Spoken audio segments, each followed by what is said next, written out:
Reminiscências relacionadas às caligrafias, capítulo 6. Relato 81. Caligrafias que têm vida e atuam. Por um servidor próximo. A caligrafia era uma das atividades desenvolvidas por Meishu Sama. Ele caligrafava 100 imagens da luz divina em menos de meia hora. No caso do Hikari, completava essa mesma quantidade entre 7 e 8 minutos. Ele escrevia centenas de caligrafias quase que ininterruptamente, sem demonstrar qualquer cansaço, com rapidez extraordinária. O vigor de Meishu Sama e os movimentos de seu corpo, em conjunto com o pincel, formavam um todo harmonioso de onde transbordavam grande energia e um belo ritmo, expressos em forma de letras sobre o papel branco. Eu, que o auxiliava nessa atividade, ficava fascinado diante de tanta vitalidade e dinamismo. Enquanto eu organizava as caligrafias, ainda úmidas da tinta à base de carvão, do pincel de Meishu Sama, não podia deixar de sentir-me profundamente feliz e ter meu coração tocado pela nobreza, intensidade e o indescritível calor humano de Meishu Sama expresso naquelas letras. Meishu Sama dizia: "O que eu escrevo tem vida." Suas caligrafias eram intensas e vívidas e atuavam dessa mesma forma. Ainda ao fato de manifestarem incontestáveis milagres. Não tenho palavras para descrevê-las senão que são uma arte divina. O que mais me surpreendia era a atitude de Meishu Sama enquanto caligrafava. Embora, no início, eu achasse que ele escrevesse as caligrafias em uma sala silenciosa, sentado com uma postura ereta, sem conversar, a realidade era completamente diferente. Ele as escrevia com incrível rapidez, ouvindo rádio ou conversando. O trabalho era feito à noite, nos horários que coincidiam com os programas radiofônicos. Assim sendo, ele ouvia radionovelas, histórias cantadas e programas humorísticos que o faziam dar boas gargalhadas. Ouvia também com muito interesse o Nishu no Tobira, programa de rádio da emissora NHK transmitido aos sábados. Nos dias quentes de verão, era comum ficar semidespido e, vez ou outra, vestia roupas bem à vontade. Certo dia, ele saiu nesses trajes pelo jardim e nos perguntou, rindo: "Será que não vão me confundir com o jardineiro?" Relato 82. Derramei lágrimas ao ver os calos da mão de Meishu Sama. Por um barbeiro. O fato a seguir ocorreu em 1954. Depois de ter cortado os cabelos de Meishu Sama, ele me pediu: "Toque a minha mão", ao que fiz de pronto. Julgava que sua mão fosse delicada e macia, e não haveria problema se assim o fosse. Contudo, para minha surpresa, era áspera e cheia de calos. Indaguei-lhe o motivo, e ele me respondeu: "Estes calos eu os adquiri caligrafando os Hikari dos fiéis, sabe?" Então pensei, como Meishu Sama se esforça por eles. E profundamente comovido, não consegui conter as lágrimas enquanto tocava suas mãos. Relato 83. A absurda ideia de secar a imagem da luz divina em uma corda. Por um servidor próximo. Durante o período em que auxiliava na preparação das imagens da luz divina, fui repreendido incontáveis vezes por Meishu Sama. Era chamado a atenção com frequência, por exemplo, quando não conseguia sintonizar o rádio de maneira apropriada e o som ficava com chiados enquanto Meishu Sama escrevia as caligrafias e ouvia as transmissões. Assim que eu e outros 2 dedicantes tomamos nossos lugares para auxiliá-lo, Meishu Sama me orientou: "Quando eu terminar de escrever, puxe o papel imediatamente." Então, logo que ele concluía a caligrafia, eu puxava o papel sem demora e o colocava em um local determinado. Visto que Meishu Sama escrevia com incrível rapidez, Eu, procurando acompanhá-lo, aumentava cada vez mais a velocidade e, no final, acabava puxando o papel antes do tempo e era repreendido. Uma vez, fui tão duramente advertido que até hoje ainda me lembro. Em razão de as imagens da luz divina demorarem a secar, levei-as ao quarto dos dedicantes e pendurei-as em uma corda que eu estendera. Nisso, Meixo Sama veio, tirou-as de lá e chamou-me a atenção, como nunca fizera antes. Que falta de respeito pendurar a caligrafia escrita por Deus num lugar como este. Relato 84. Não se deve instalar o general no alojamento dos soldados, por um servidor próximo. Certa vez, surgiu uma pequena dobra na caligrafia que seria colocada no Reikyun-so, sem que nada tivéssemos posto sobre esta. Meixo Sama disse: "Vejamos onde ela foi colocada", e dirigiu-se ao quarto dos servidores. Se tomarmos como exemplo o quartel, aqui seria o alojamento dos soldados, onde um general jamais seria instalado. Guardar a caligrafia em um local assim é que está errado. Deus fez surgir a dobra como um aviso para vocês. Esse incidente ocorreu porque o local onde a caligrafia fora deixada não correspondia à sua importância. Relato 85. O preparo manual da tinta à base de carvão, por um chefe de igreja. Por morar próximo ao Shinzan-so, algumas vezes preparava a tinta à base de carvão para a caligrafia em casa e a levava até a residência de Meixo Sama. Um dia, por comodismo, resolvi prepará-la da seguinte maneira. Deixei o carvão de molho na água, triturei-o no pilão e, assim que a tinta ficou pronta, entreguei-a em sua residência. Ao utilizá-la para caligrafar, Meixo Sama perguntou a um servidor quem a havia preparado. Ele respondeu que tinha sido Nagamura.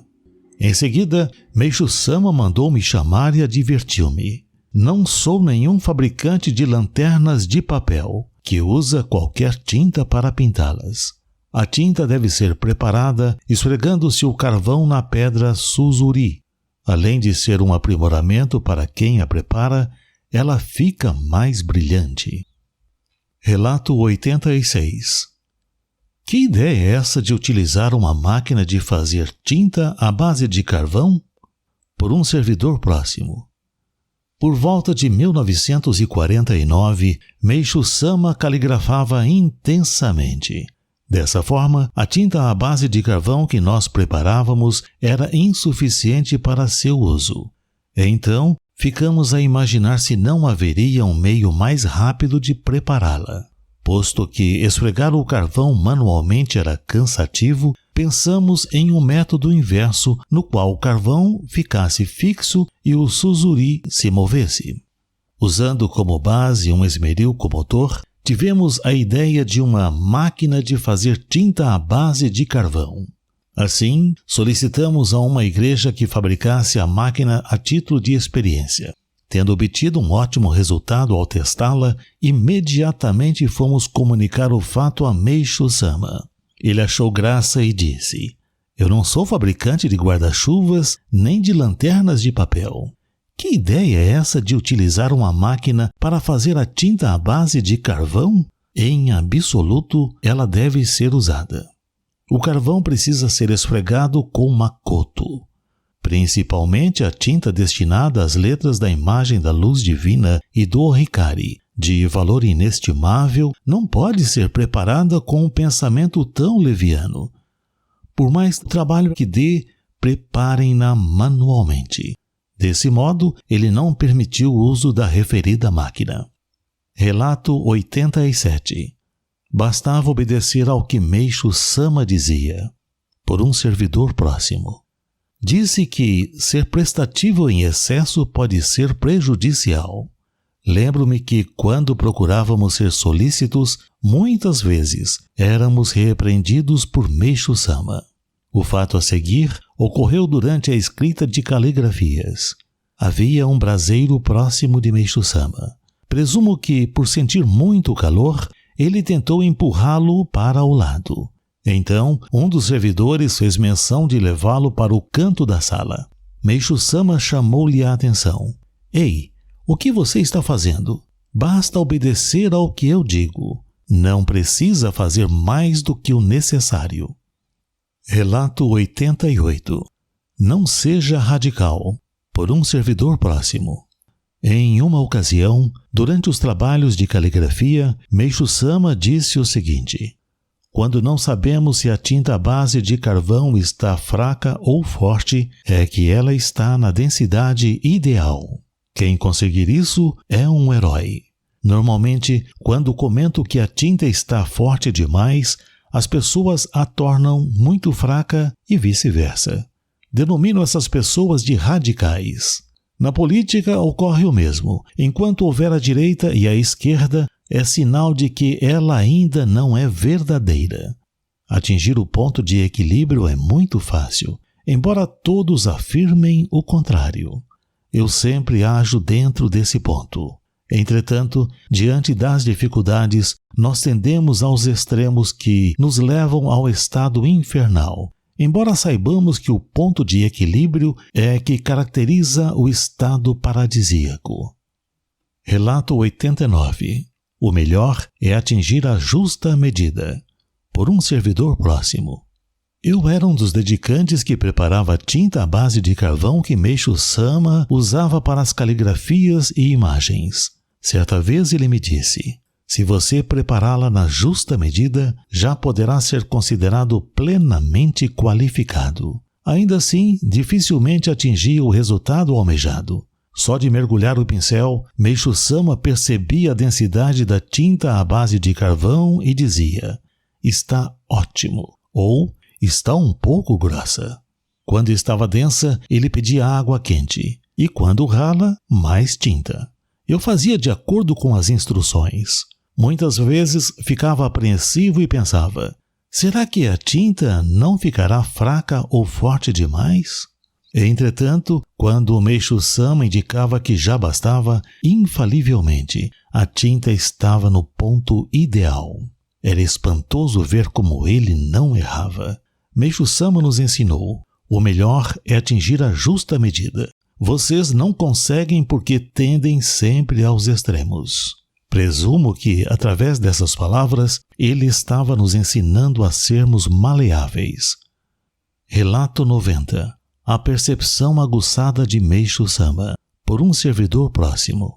Certa ocasião, cortei e preparei o papel para a caligrafia da palavra hikari, luz, que seria utilizado para os ohikari, de acordo com o tamanho determinado por Meishu-sama. 2 ou 3 dias mais tarde, ao escrever a referida palavra, ele mal se sentou e comentou: parece que estas folhas estão menores que a medida que lhe dei outro dia. Certo de que havia cortado no tamanho exato, disse-lhe que assim havia feito. Depois, fui medir novamente para tirar a dúvida e constatei que, realmente, as folhas estavam menores cerca de 1 centímetro. Portanto, fui imediatamente pedir-lhe desculpas. Creio que, enquanto cortava uma grande quantidade de papel, sem perceber, fui diminuindo o tamanho. O que me surpreendeu foi a percepção aguçada de Meishu-sama, que só de olhar de relance constatou aquela pequena diferença de medida. Relato 91. Está dedicando demais. Por uma servidora próxima. Não me lembro de quando esse fato ocorreu, mas certa vez uma igreja solicitou 20.000 caligrafias. Meishu-sama conseguiu concluí-las dentro de 1 mês, aproximadamente. Dado que a atividade era feita todas as noites, precedida de intensos trabalhos de preparação, e apesar de não estar designada para essa dedicação, decidi auxiliar os servidores para que pudessem entregar toda aquela quantidade dentro do prazo. Foi então que Meishu-sama chamou-me a atenção. Você está dedicando demais. Entretanto, eu não entendia por que não podia exceder-me na dedicação. Prosseguindo, ele assim se expressou: talvez você não compreenda por que digo isso. Na verdade, meus auxiliares para o trabalho de caligrafia já estão definidos. Se você executa tarefas que lhes são designadas, eles se tornam negligentes e, pouco a pouco, vão decaindo sem alcançarem a salvação. Para mim, é doloroso ver essas coisas. Portanto, por favor, pare de auxiliá-los. Ao mesmo tempo que me senti surpresa, constatei minha falta de percepção. Reminiscências sobre Meishu Sama, volume 1. Capítulo 17. Item 5. Caligrafias e pinturas. Os calos na mão. Os quadros que o fundador caligrafou ou pintou durante mais de 20 anos, desde que iniciou a obra divina de salvação do mundo, atingem uma quantidade surpreendente. Nesse período, ele sempre tomava do pincel com entusiasmo fora do comum. Já tivemos oportunidade de dizer que suas caligrafias foram elogiadas por um calígrafo profissional. Além de possuírem valor artístico, elas constituem o núcleo da obra divina, atuando como fonte de diversos milagres.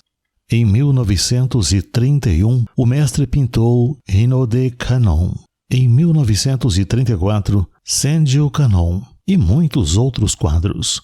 Em 1936, por meio das atividades da Associação do Sen Kannon, pintou imagens de Kannon coloridas e, a partir de 1941, começou a pintar imagens de Komyo Nyorai e Dai Komyo Nyorai.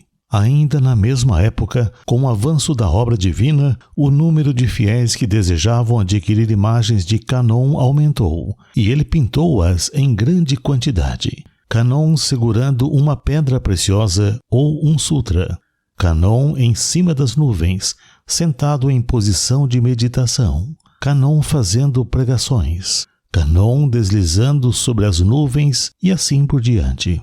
Durante a Segunda Guerra Mundial, as intervenções e as pressões sobre as novas religiões tornaram-se bastante rigorosas, e por isso as imagens eram distribuídas como obra de arte aos que desejavam tê-las. No entanto, eram na realidade imagens da luz divina para culto. Os fiéis mantiveram a fé tendo as imagens como seu alicerce espiritual. Assim, reverenciando o Kannon de manhã e à noite, eles renovavam o sentimento, ganhavam esperança e coragem e conseguiam, cada um, manter e cultivar uma fé pura. Desde o outono de 1944, quando se mudou para Hakone, o fundador também passou a pintar Kannon em tamanho maior, em várias posturas, sobre as nuvens, segurando um galho de salgueiro chorão, sentado em cima de uma rocha e assim por diante.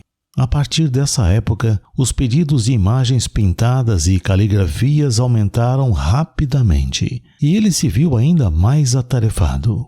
Ao mesmo tempo, simplificou os desenhos e as técnicas de pintura, tornando o trabalho mais prático, a fim de pintar o maior número possível de imagens para corresponder ao desejo dos fiéis. Apesar disso, elas não perderam nem um pouco em qualidade. Especialmente os traços do rosto de Kannon tornaram-se de uma elegância incomparável. O fundador continuou a pintar intensamente até dezembro de 1946, quando teve sarna e foi obrigado a interromper essa atividade por algum tempo. Sobre uma das imagens, escreveu: "Quem imagina que é uma pintura? Oro a Bosatsu como uma imagem viva." Além das pinturas, o fundador fez inúmeras caligrafias. No período final da Segunda Guerra Mundial, quando os ataques aéreos sobre o Japão se intensificaram, ele caligrafou em letras grandes: Kamikaze, Vento Divino, Shinryu, Deus Dragão, e ainda Komyo, Luz Intensa, orientando as pessoas para pendurarem esta sobre a imagem de Kannon na hora dos bombardeios. Por essa razão, todos diziam que Komyo era o protetor para afastar bombas. Contam-se muitos milagres alcançados com caligrafias do fundador por ocasião da Segunda Guerra Mundial. Em 1943, devido à convocação dos estudantes para a guerra, Shigeo Omori, que posteriormente serviu ao lado do mestre, foi chamado para o exército logo após ter se tornado fiel. Na época, desejando a sobrevivência daqueles que partiam para a guerra, era costume escrever-se uma dedicatória na bandeira do Japão, que era levada pelo soldado para a frente de batalha. O estudante, porém, desejando uma caligrafia do fundador, fez a solicitação e conseguiu que ele escrevesse Hisou Fuhai, vitória certa, derrota nunca, na figura redonda que representa o sol dentro da bandeira japonesa. Passado algum tempo, ele foi transferido para o esquadrão aéreo indo para a ilha de Java, na Indonésia. Mais tarde, voltou para o órgão de serviços especiais e em junho de 1945 embarcou no cruzador Ashigara de 10.000 toneladas rumo a Singapura, local para onde fora designado. Nessa oportunidade, Omori viveu uma experiência milagrosa. Alvejado por torpedos, o navio afundou em apenas 15 minutos, mas ele conseguiu colocar os salva-vidas e pular. Na hora em que ia afundar, a embarcação soltou fogo pela proa, porém, as chamas não chegaram a atingir o óleo que se havia espalhado na superfície do mar, e logo se apagaram. Além disso, como naquela região a profundidade era de apenas 40 metros, não chegou a se formar o redemoinho que costuma acompanhar o afundamento de navios e pouco depois, Omori foi recolhido pelo contratorpedeiro Kamikaze. O jovem sempre levava junto ao corpo a bandeira com as palavras escritas pelo fundador. Naquele dia, como fizesse calor e ele se sentisse tranquilo por estar em um navio de grande porte, casualmente ele atirou de modo que ela afundou com o cruzador. Nessa hora, Omori compreendeu que a bandeira submergia em seu lugar. 2 meses depois, quando a guerra terminou, ele entendeu que a perda da bandeira, vitória certa, derrota nunca, estava ligada à derrota do Japão. O caso que se segue ocorreu por volta de 1945 na cidade de Nagoya. Sosai Shibui foi à casa de Eisaku Mizuno, que mais tarde se tornou dirigente da igreja Korin. De repente, em plena aula de aprimoramento, ouviu-se a sirene de ataques aéreos. Acalmando as pessoas que queriam sair da sala apressadamente, Shibui deu instruções para que se colocasse na parede a caligrafia Kamikaze, feita pelo fundador, a qual ele havia trazido até aquele local, mas ainda não estava emoldurada. Iniciado o ataque aéreo, o incêndio se propagava, chegando cada vez mais perto da residência de Mizuno. Entretanto, por milagre, as chamas se apagaram, deixando intacta apenas a quadra onde a casa se situava. Os milagres alcançados graças às caligrafias do fundador não se relacionam unicamente a fatos ocorridos durante a guerra. Mesmo após o término do conflito, quando as matérias-primas e o combustível eram escassos, só de pendurar na parede a caligrafia Shunko, luz da primavera, o recinto misteriosamente ficava aquecido, inclusive durante o inverno. Dizem ainda que, pendurando a caligrafia Keisui, abençoado com água, em uma casa cujo poço secara, este voltava a ter água. No início de 1946, logo depois do fim da guerra, quando a obra divina entrou em uma nova fase, com rápida expansão da difusão, o fundador começou a caligrafar mais 2 tipos de imagem da luz divina, Komyo Nyorai e Dai Komyo Nyorai, além de continuar pintando imagens de Kannon.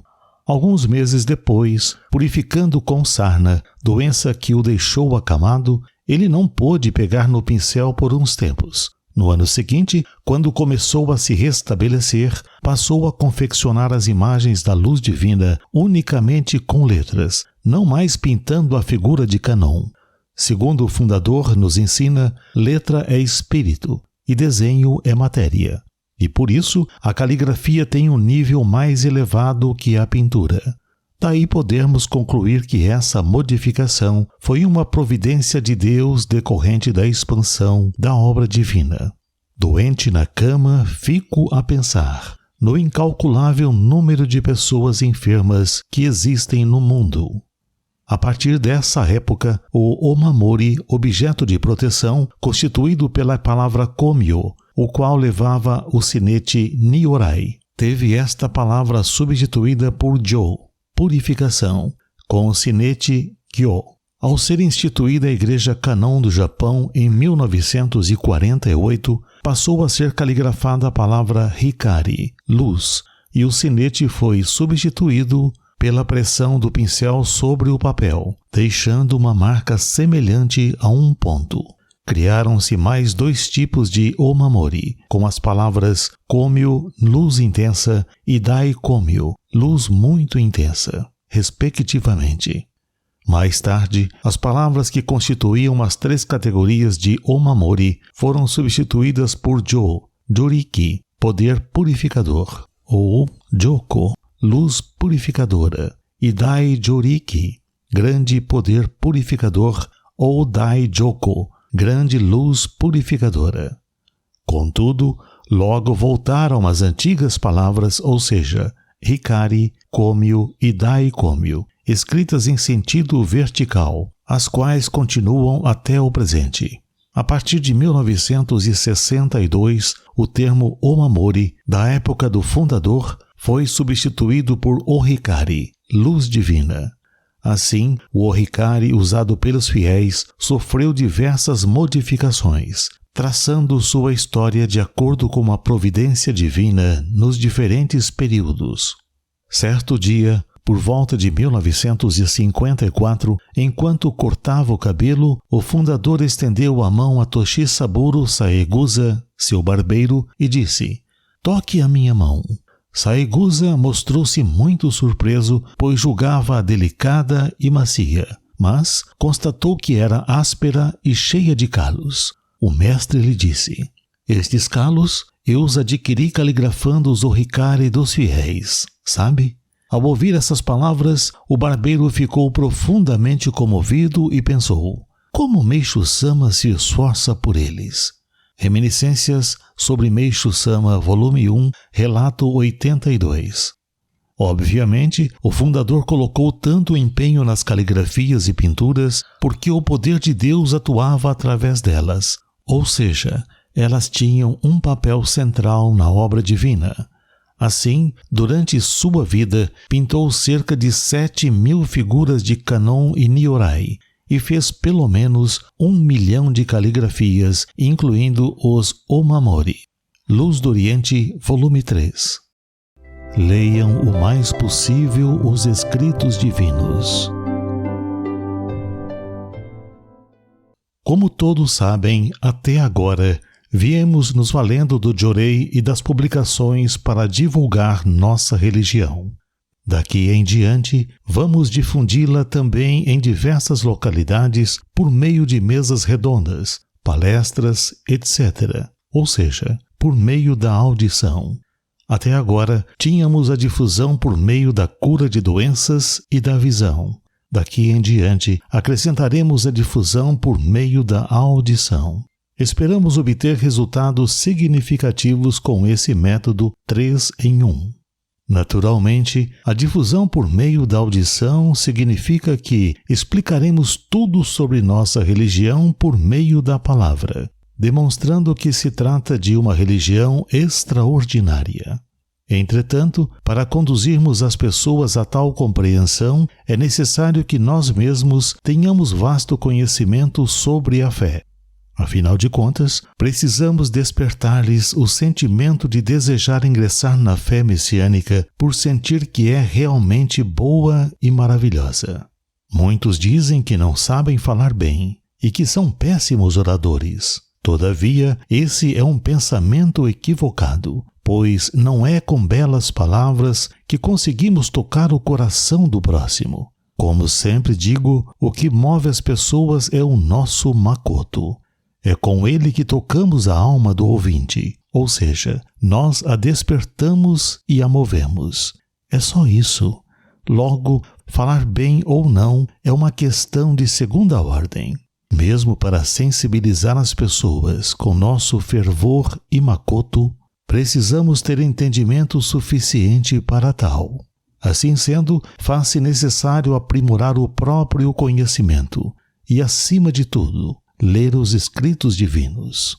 Haverá muitas oportunidades em que as pessoas nos farão perguntas e, obviamente, elas não ficarão satisfeitas se as respostas não forem convincentes. Por conseguinte, por mais difíceis que sejam essas perguntas, precisamos dar-lhes respostas convincentes. Devemos nos acautelar o máximo, pois há pessoas que, sob pressão, respondem com mentiras. Às vezes, diante de perguntas difíceis, há quem se esquive por meio de respostas evasivas, mas isso não deve ocorrer de maneira nenhuma. Aos seguidores de Deus, mentir é imperdoável. Se não souberem responder, deverão dizê-lo francamente. No entanto, pelo receio de que, agindo assim, serão desprezados, costumam fingir que sabem. Procedendo dessa forma, o efeito será sempre o oposto. Por outro lado, quando se admite desconhecimento, a confiança se estabelece graças à sinceridade do outro. Por mais inteligente que alguém seja, ninguém sabe tudo. Assim sendo, desconhecer algo não é nenhuma vergonha. Às vezes, as pessoas me fazem perguntas sobre assuntos que já estão publicados nos escritos divinos. Isso se verifica porque elas estão faltando com sua leitura no cotidiano. Portanto, os escritos divinos devem ser lidos tanto quanto possível. Quanto mais os fiéis os lerem, mais aprofundarão sua fé e mais polida se tornará sua alma. Aqueles que negligenciam sua leitura vão perdendo a força gradativamente. À medida que a fé se aprofunda, mais a pessoa terá vontade de ler. É bom que o faça repetidas vezes, até que os escritos se tornem parte do seu ser. Evidentemente, quanto mais leitura realizar, mais nítida será a compreensão da vontade divina. Gostaria de aproveitar a oportunidade para acrescentar outro ponto. Muitas vezes, no caso do Jorei, há ministrantes que, embora não saibam a causa da doença, fazem ares de quem a conhece, o que é o mais repreensível. Tais pessoas, em especial, tendem a usar o subterfúgio de dizer que algo é espiritual quando não ocorre a cura esperada. Na verdade, é difícil determinar se a causa de uma doença é material ou espiritual. Originariamente, o homem é uma unidade espírito-matéria. Logo, não há tal distinção no caso do Jorei. Isso porque, se o espírito se cura, o mesmo ocorre com a matéria e vice-versa. Por outro lado, quando o praticante de Jorei vê que há recuperação rápida através deste, acha que se trata de uma purificação comum. Se ocorre o contrário, pensa que a causa é espiritual, mas isso é um grande erro. Tal postura assemelha-se à do médico que atribui características de tuberculose a uma doença de difícil cura.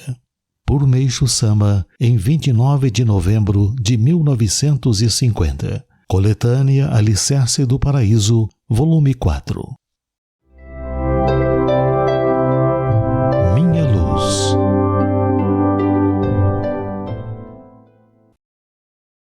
Escrevi muitas coisas sobre o budismo que, até hoje, ninguém havia explicado.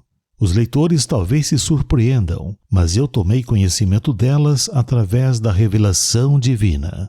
Por que, então, Deus não as havia esclarecido até hoje? Foi inteiramente devido ao fator tempo. Quanto a este, refiro-me ao grande marco histórico, que chamo de transição da noite para o dia. Trata-se do desaparecimento do prolongado mundo da noite, ou seja, o mundo de trevas e escuridão, para dar lugar ao mundo do dia, que se aproxima, um mundo de esplendorosa luz do sol. Embora fosse uma noite escura, por meio da luz da lua era possível enxergar alguma coisa, e o ser humano se contentava minimamente com isso. Esta era a verdade conhecida à luz dos ensinamentos daquela época, que correspondem ao budismo. A luz da lua é fraca, e não se enxergavam as coisas nitidamente porque sua intensidade é cerca de 1/parte entre 60 da luz do sol. Portanto, durante o mundo da noite, é óbvio que nada, nem mesmo as religiões, podia ser visto com total nitidez. Por essa razão, os seres humanos viviam desorientados e não alcançavam uma verdadeira paz interior. Com a chegada do dia, sob a luz do sol, tudo ficou claro e límpido, e não existirá mais nada sobre o qual não se saiba. Visto que minha missão é criar a civilização do dia, é evidente que eu tenha conhecimento de tudo. Vou aprofundar a explicação sobre a relação entre minha pessoa e o mundo do dia. Meu corpo abriga a bola de luz conhecida desde a antiguidade pela palavra Nyoei-Hojo. Já me referi a essa luz anteriormente, mas vou explicar com mais detalhes. Ao falarmos em luz, os leitores poderão pensar no próprio Sol, mas não é bem assim. Na verdade, trata-se da combinação do Sol e da Lua. A essência desta luz é constituída por esses elementos opostos.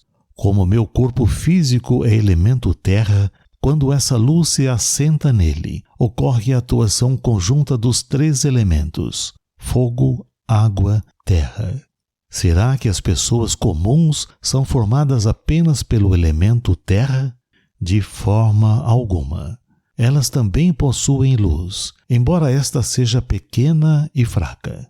A força de minha luz, no entanto, é extraordinariamente forte. É milhões de vezes ou infinitamente mais intensa que a de uma pessoa comum, ultrapassando os limites da imaginação.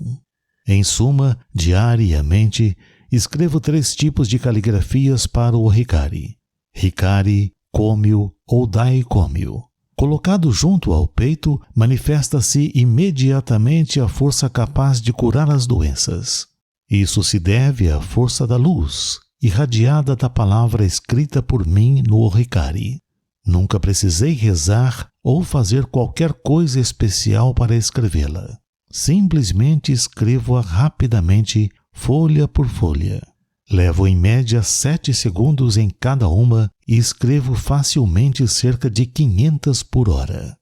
Com apenas uma folha de papel, a doença de milhares de pessoas poderá ser curada. Doravante, mesmo que eu conceda dezenas ou centenas de milhares de Hikari, o efeito de cada um será o mesmo. Creio que poderão compreender o quanto é poderosa a força da minha luz. Possuindo tamanha força, não há nada que eu desconheça. Como os fiéis sabem, nunca tenho dificuldade em responder a qualquer pergunta que me é dirigida. Às vezes, recebo telegramas solicitando graça e proteção para pessoas que estão distantes, sofrendo com doença, e muitas as obtêm apenas com esse pedido. Isso ocorre porque, no momento em que tomo conhecimento do problema, minha luz se subdivide e liga-se a essas pessoas. Assim, através do elo espiritual, elas recebem a graça. Dessa forma, é uma luz bastante versátil e preciosa, pois pode aumentar milhões de vezes e alcançar qualquer local, por mais distante que ele seja. Para melhor compreensão, a luz irradiada de mim é como se fosse balas de luz. A diferença entre elas é um projétil comum, por exemplo. É que, enquanto este é limitado e mortífero, as balas de luz são ilimitadas e dão vida às pessoas. Essa explicação corresponde a apenas uma parcela da minha força. Não é fácil explicá-la totalmente. O ideal seria que os leitores acompanhassem atentamente o trabalho que vou realizar daqui para frente. Se possuírem uma inteligência aguçada, poderão entender até certo limite. Do ponto de vista da fé, as pessoas interpretam de acordo com seu nível espiritual. Por isso, o melhor a fazer é polir a alma e deixá-la sem nuvens espirituais. Assim alcançarão a suprema iluminação e conhecerão a minha força. Por Meixo Sama, em 25 de maio de 1952. Coletânea Alicerce do Paraíso, volume 1. Transição da noite para o dia. Conforme já falei a respeito da relação entre o mundo espiritual e o mundo material, tudo o que se passa neste é a projeção do mundo espiritual, onde está ocorrendo uma grande mudança. Conhecendo-se esse fato, tudo se torna claro aos nossos olhos. As coisas existentes entre o céu e a terra nascem e se desenvolvem, bem como são criadas e destruídas pela ação daqueles dois mundos em uma evolução infinita. Em uma visão ampla, o universo é macro-infinito e, ao mesmo tempo, um conjunto de micro-infinitos, que é o mundo da matéria. Por meio de sua contínua transformação, a cultura se desenvolve ininterruptamente. Meditando sobre isso calmamente, não podemos deixar de sentir a vontade do universo, isto é, o objetivo e a intenção de Deus. Em tudo há distinção entre yin e yang, claro e escuro, dia e noite. Quando observamos a mudança das 4 estações do ano, a ascensão e o declínio de todas as coisas, notamos que isso também se encaixa perfeitamente em nossa vida. Existem ainda as classificações pequeno, médio e grande para tudo. Aplicando tal raciocínio ao tempo, podemos dizer que, assim como ocorre a alternância do dia e da noite no espaço de um dia, ela se dá igualmente em intervalos de 1, 10, 100, 1000, milhares ou dezenas de milhares de anos. É um fenômeno que ocorre no mundo espiritual. No mundo material, só notamos a diferença no espaço de 24 horas. Obedecendo a esta lógica, no mundo espiritual, é chegada a hora da mudança da noite para o dia, que efetivamente se processa em intervalos de alguns milhares ou dezenas de milhares de anos. Trata-se de um fato extremamente importante, cujo conhecimento é imprescindível à compreensão do princípio do Jorei. Além disso, o conhecimento dessa mudança possibilita vislumbrar o futuro do Jorei e do mundo, o que conduz o ser humano à paz interior. Explicarei como está se projetando no mundo material a mudança que ocorre no mundo espiritual em milhares e milhares de anos. Nesse sentido, até agora, era noite no mundo espiritual. Nele, da mesma forma que no mundo material, a noite é escura e só periodicamente há luar. Obviamente, há bastante elemento água, e quando a lua se esconde, resta somente a luz das estrelas. Se estas forem encobertas pelas nuvens, a escuridão será completa. Observando-se os fatos do mundo material, que são a projeção do que ocorre no mundo espiritual, isso fica evidente. A alternância dos períodos de paz e guerra e a ascensão e queda das nações pode ser comparada às fases da lua cheia e da lua nova. Agora, um ciclo se encerrou. É justamente o momento da mudança para o dia que corresponde ao alvorecer. A transição da noite para o dia no mundo espiritual acarretará uma experiência inédita para a humanidade.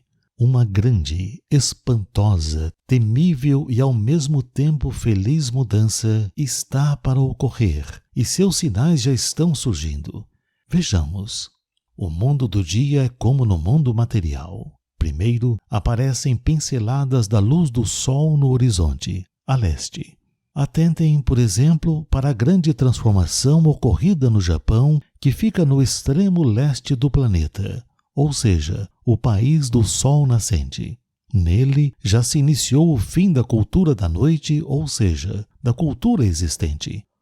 Observem, entre outros fatos, o colapso de cidades de grande importância cultural, a situação calamitosa da economia e da indústria, a queda dos líderes e o declínio das classes privilegiadas. Tudo isso é consequência da mudança a que nos referimos. E o que virá em seguida é a construção da cultura do dia, que também já está despontando, representada no Japão pelo desarmamento, seguido da ascensão da democracia. Esses dois acontecimentos absolutamente inimagináveis desde o estabelecimento do Japão como nação há 2.600 anos constituirão o primeiro passo para a consolidação da eterna paz mundial. O mundo da noite significa uma era de trevas, caracterizada por lutas, fome e doenças. Em contraposição, o mundo do dia significa uma era de luz, plena de paz, fartura e saúde. O Japão atual expressa bem a fase de transição entre esses dois mundos. O sol, que começa a despontar no leste, logo deverá atingir o zênite. E o que significa isso? Significa o colapso total da cultura da noite em escala mundial. Ao mesmo tempo, ouvir-se-á o brado do nascimento da cultura do dia. Pode-se mais ou menos ter uma ideia disso pelos fatos ocorridos no Japão, os quais, em pequena escala, já mostram um modelo dessa cultura. Assim, aproxima-se o momento decisivo para o destino da humanidade, e dele talvez ninguém conseguirá escapar. Restará apenas o caminho de minimizar os sofrimentos. E aqui vou apresentar-lhes um meio para isso: conhecer o princípio do Jorei e participar dos projetos de construção da cultura do dia. Há um trecho da Bíblia que diz: "E será pregado este evangelho do reino por todo o mundo, para testemunho a todas as nações. Então virá o fim." Isso, acredito eu, indica que meus textos cumprirão a referida missão. Para esclarecer o princípio do Jorei, precisei explicar até o destino do mundo. Todavia, era sumamente importante que eu fizesse, pois a descoberta tanto do princípio do Jorei quanto dos equívocos da medicina fundamenta-se na transição da noite para o dia. De acordo com o que já expliquei, a causa das doenças são as nuvens espirituais, e eliminá-las é a condição única para a cura das doenças. Por que, então, no mundo anterior ao surgimento do Jorei, ninguém havia conseguido descobrir isso? O motivo é o seguinte: existem dois métodos de cura das doenças. O primeiro é fazer com que as toxinas retornem ao estágio anterior ao início da purificação, ou seja, o método de solidificação. O segundo é o oposto. É um método de dissolver as toxinas e eliminá-las.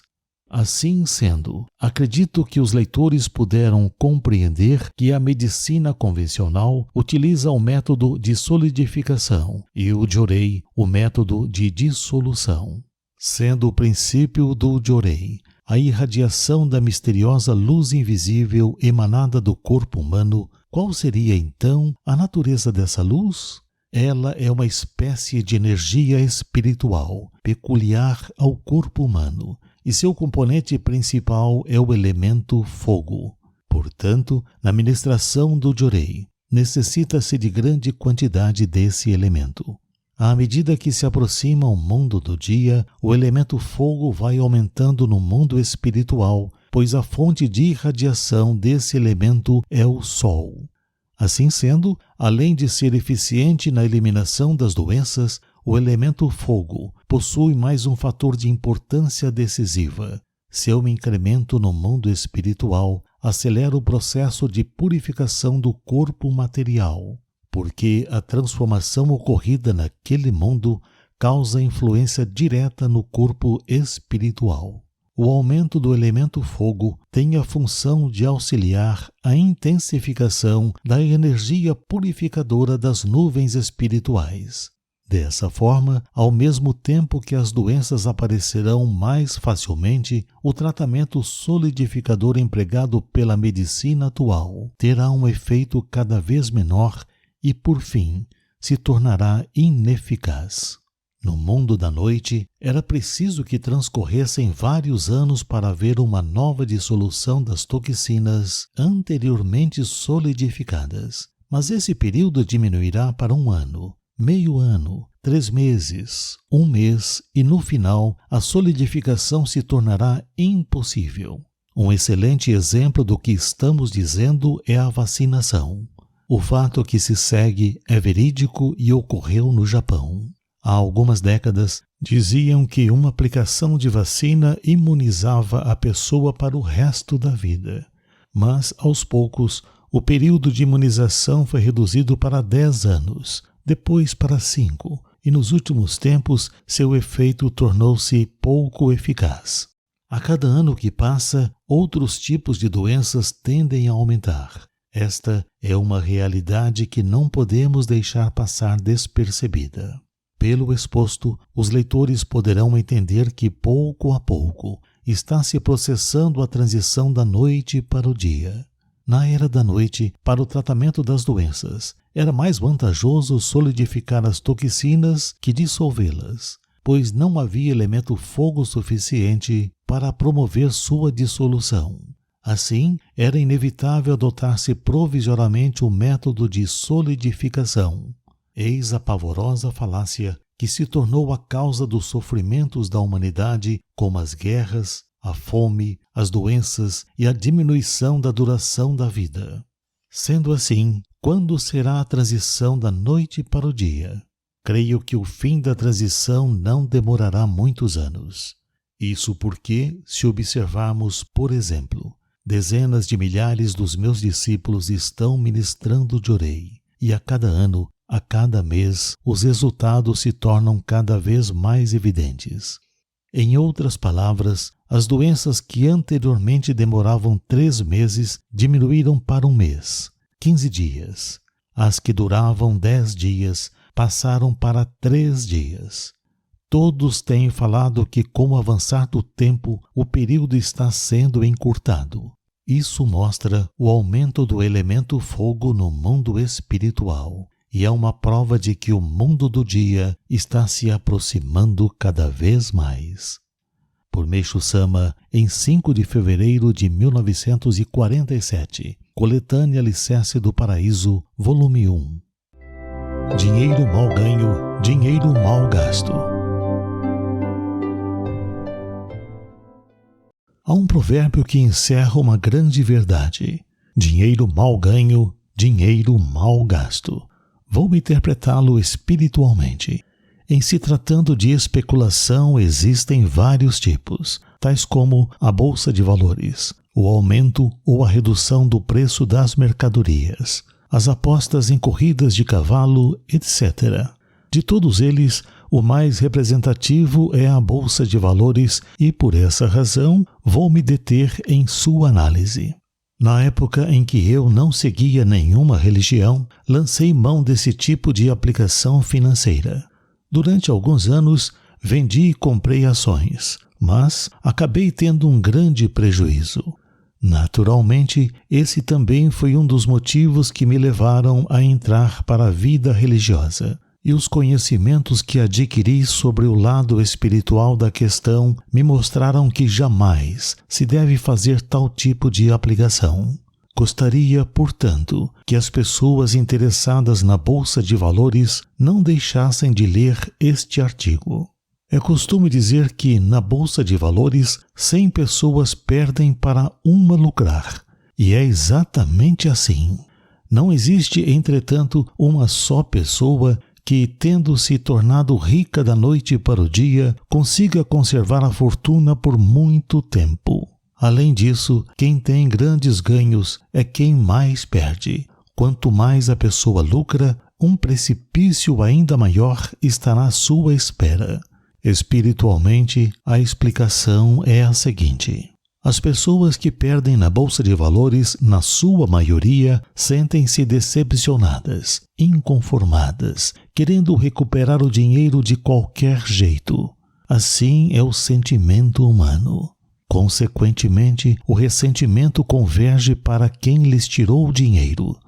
Uma vez que não se sabe quem é essa pessoa, nem onde ela reside, esse sentimento acaba sendo direcionado evidentemente para a bolsa de valores e se acumula nas notas de dinheiro. Analisando espiritualmente, no dinheiro utilizado nas operações da bolsa de valores, projetam-se as imagens do ressentimento de milhares de pessoas. Como essa imagem e as próprias pessoas prejudicadas estão ligadas pelo elo espiritual, o sonem de recuperar o dinheiro constantemente o puxa para si. Por essa razão, esse dinheiro nunca permanece por muito tempo nos cofres de quem o ganhou. Chegará o dia em que ele será arrancado e a pessoa sofrerá um grande prejuízo, ficando sem um centavo sequer. Isso não ocorre apenas nos casos de especulação, mas em tudo que se relacione com dinheiro. Ou seja, quando as riquezas são obtidas de forma ilícita, quando não se gratifica a quem de direito ou propositalmente concede-se um valor menor, ou quando não se paga uma dívida, etc. Em tais situações, a pessoa lesada fica com ódio.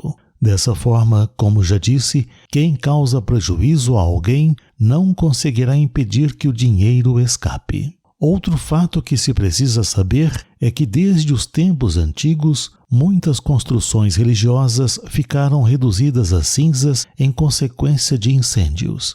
Parece incompreensível que templos, santuários, capelas, mosteiros e outras construções realizadas com donativos sejam destruídos pelo fogo dessa forma.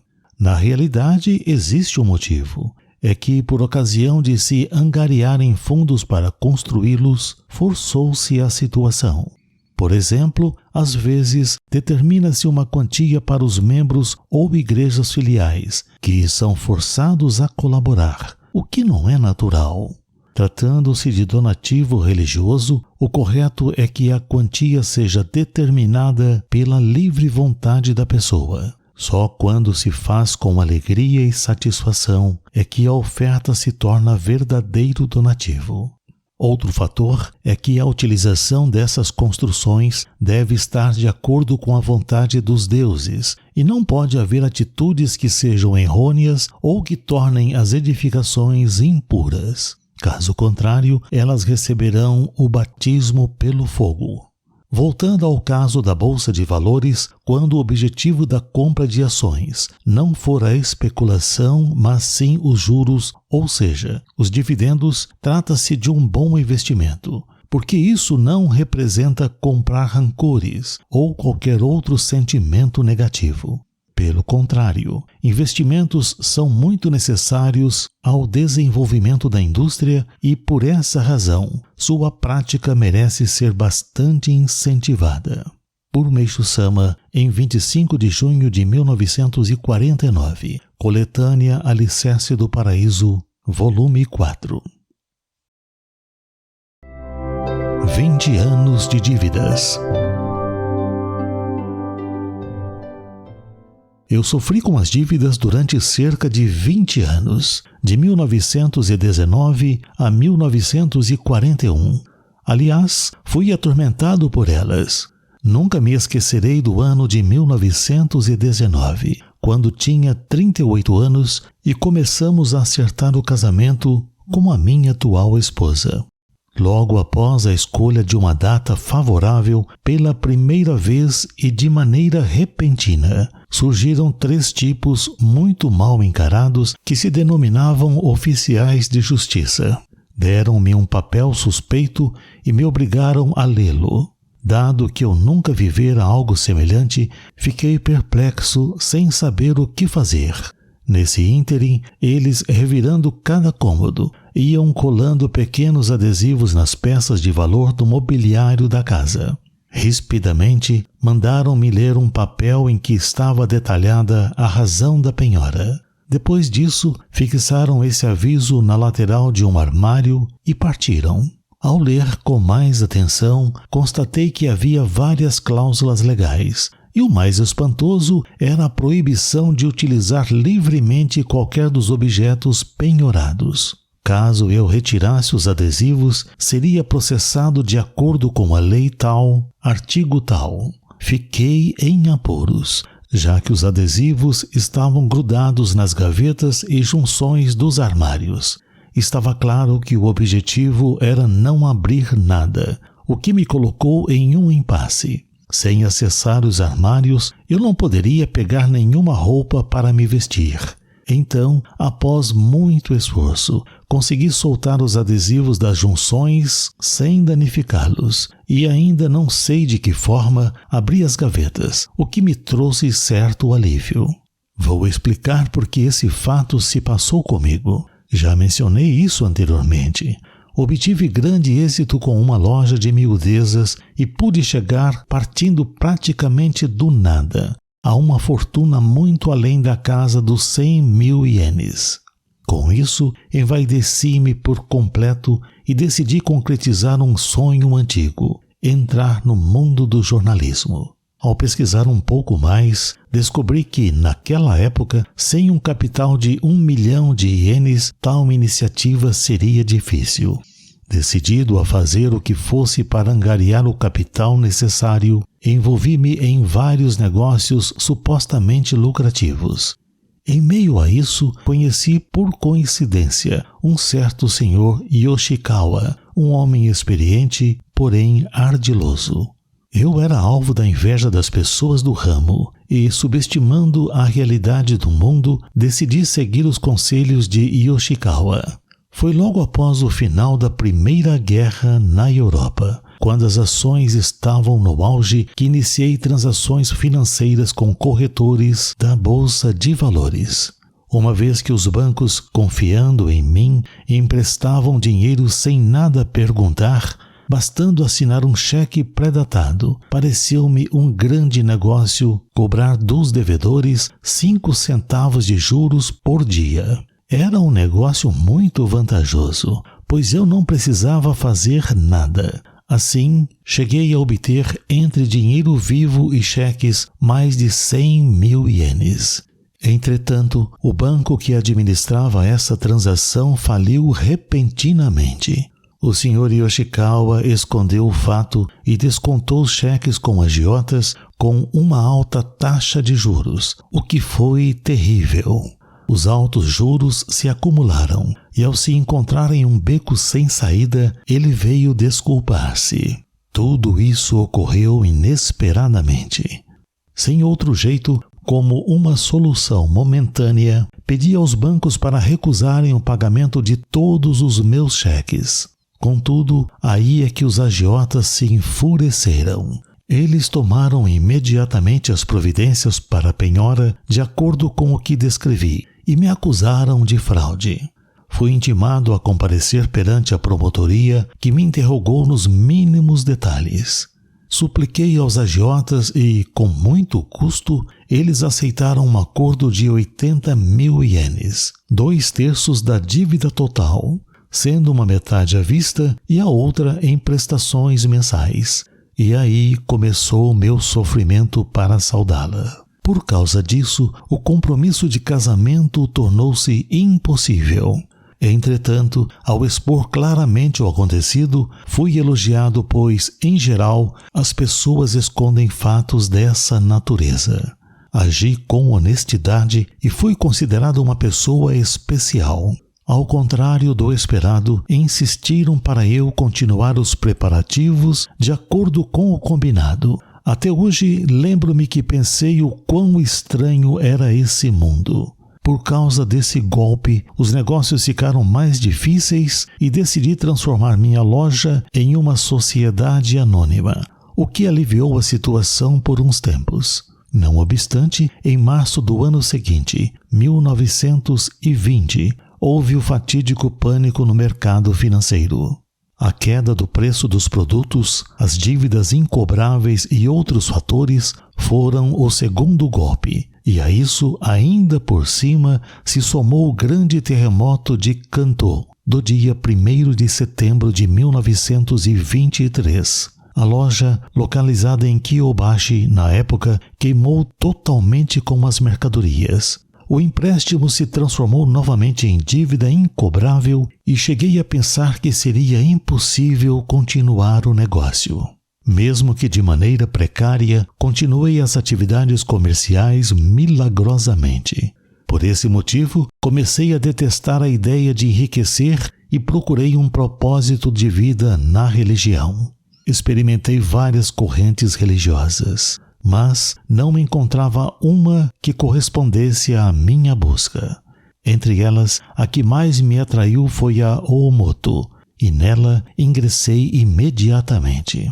Sobre esse período já relatei antes, então escreverei a respeito das dívidas.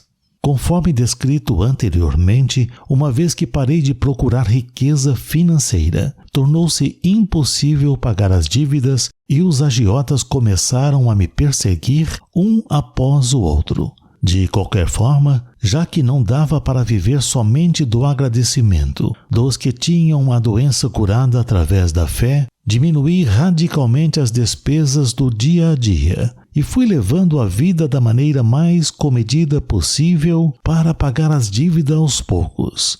Todavia, não era tão fácil quanto eu pensava. Nesse meio tempo, felizmente, fui progredindo aos poucos e a renda aumentou consideravelmente. Assim, em 1941, finalmente paguei tudo o que devia. Calculando, sofri durante 22 anos com as dívidas, ou seja, até então eu carregava um grande fardo e, repentinamente, fiquei mais aliviado. O que quero ressaltar especialmente é que, enquanto não me livrei das dívidas, dia e noite, meu único pensamento era: preciso ganhar dinheiro. Todavia, à medida que me aprofundava na fé, fui compreendendo que o dinheiro é concedido por Deus. Ao mesmo tempo, por ter saldado tudo, meu coração se tranquilizou. Aliás, ironicamente, após isso, começou a entrar tanto dinheiro que, à proporção que os anos passavam, eu o tinha cada vez mais. Isso me levou a pensar que, realmente, quando pensamos incessantemente, preciso do tal do dinheiro, preciso do tal do dinheiro, ele não vem. Quando nos esquecemos, ele aparece. Em suma, a dívida que carreguei por mais de 20 anos me ensinou a filosofia da dívida.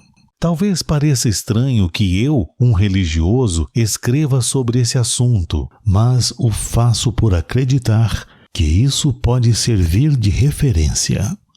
Por Meishu Sama, em 15 de julho de 1953, Coletânea Alicerce do Paraíso, volume 6.